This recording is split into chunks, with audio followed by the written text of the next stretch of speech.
This time of year, many new lawn owners have the same questions over and over and over, and that's fine. When do we start mowing the grass and how high should we do it? When do we start irrigating the lawn, and should we be fertilizing in the early parts of spring? I've fielded these questions many times over the years, and considering the fact that most of you have no clue who I am, let me show you really briefly right now what I'm capable of in the lawn.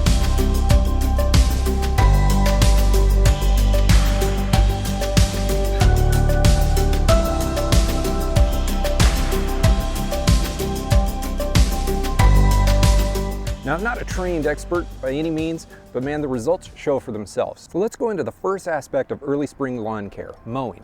Long story short, you're going to be mowing as early as possible. To have the best looking spring lawn means you're probably going to be the first person in your neighborhood to bring out their lawnmower in the spring. I suggest bagging the clippings, the very, very early mows, because typically soil temperatures are not really ready to support the mulching or the breakdown of material left on the lawn. In the very early season, it is extremely worthwhile to cut your grass shorter than you ordinarily would. Whatever you expect your grass to be throughout the rest of the year, cut it shorter. That way you're cutting all of the brown tips off of the grass, bagging up all of the debris that has accumulated on the lawn over the winter. You're exposing more soil so that it warms up faster and greens up faster. And you're stimulating new growth. And here's the point here. We don't want to stimulate tons and tons of top growth. Nobody wants an overgrown lawn. What we want is a thick lawn.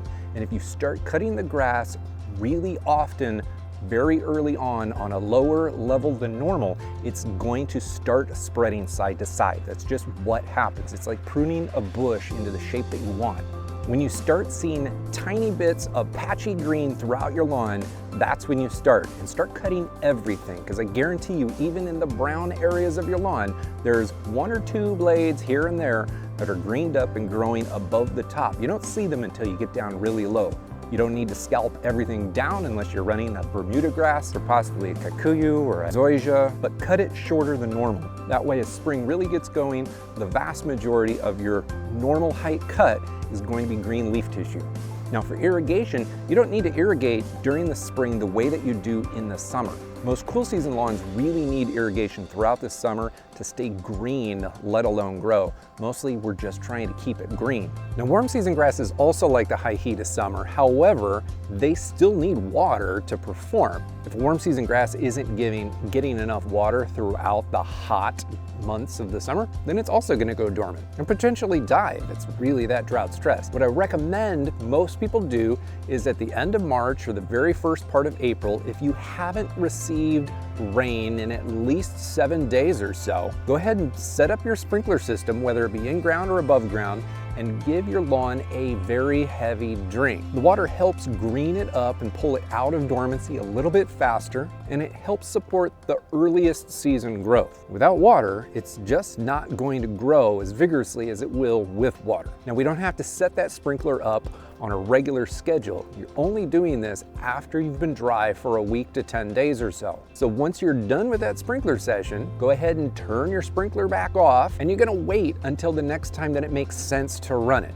Many places around this country are going to be getting some water throughout the week, week in, week out, in the month of March and in the month of April. You're going to be waiting for at least a week to 10 days after that irrigation session. If you haven't received rain again, then go ahead and run that sprinkler again. The thing is, most grass types really do their best if they're getting at least an inch of water every single week. Some grass types take a little bit less and some take a little bit more. But during the spring, especially the early parts of spring, evaporative loss in the lawn soil is pretty slow. So you don't need to be on a regular pattern of irrigation quite yet. As temperatures start increasing by mid-spring, especially by late spring, then we can settle into a pattern of once every 7 days, once every 5 days, depending on your climate, you're going to be putting that sprinkler out for an inch of water all in one go. But for the early spring, do it right out of the gate, but only after you've been dry from the sky for at least 7 to 10 days. And then that gets us right into fertilization.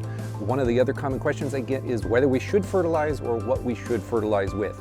And my answer to this is, for most people, nothing. Like nothing. You probably shouldn't be fertilizing the lawn at all in the early part of spring, at the very end of winter. It's not necessary. The spring flush brings grasses out of dormancy and growth starts naturally without fertilizer. Typically, fertilization in my lawns don't really start on normal annual basis until at least mid to late April. The thing is, like early in the season, if we put fertilizer down, either the grass isn't ready to grow yet, or the soil bacteria is still cold and sluggish, so it's not actually breaking down organic and natural sources of fertilizers. Synthetic fertilizers tend to be leaching out of the soil system faster than they're used. Semi-synthetics like urea are gassing off, or the volatilization process is happening. It's a waste. The only reason I would say otherwise is if you've got a very thin lawn going into spring, coming out of winter, and you want to push it as fast and hard as possible to thicken it up so that you don't have like a dirt mess of a lawn for the majority of the growing season. And I've got plenty of videos on this channel about fertilization throughout the year. I'm going to link to a handful of them down below that are more applicable to the casual lawn owner, a person who's not exactly hardcore into having the best lawn that they've ever seen in their lives. In the early spring, if you really want to go down that route, feeding the soil through soil amendments is a far better strategy than fertilizing. But if you do go down that route, the complexity really jumps up quickly and the cost jumps up quickly as well. For those of you new lawn owners, or some of you who are looking to take your lawn to the next level this year over years past, I recommend watching this video that I made not that long ago at all. It's the 10 steps to spring lawn care. And we're covering the basis from very early spring to late spring. It's all 10 steps. Give it a look or jump down into the description below. I have links to detailed information on early spring mowing, how to water with as little waste as possible, and how to properly fertilize in the spring.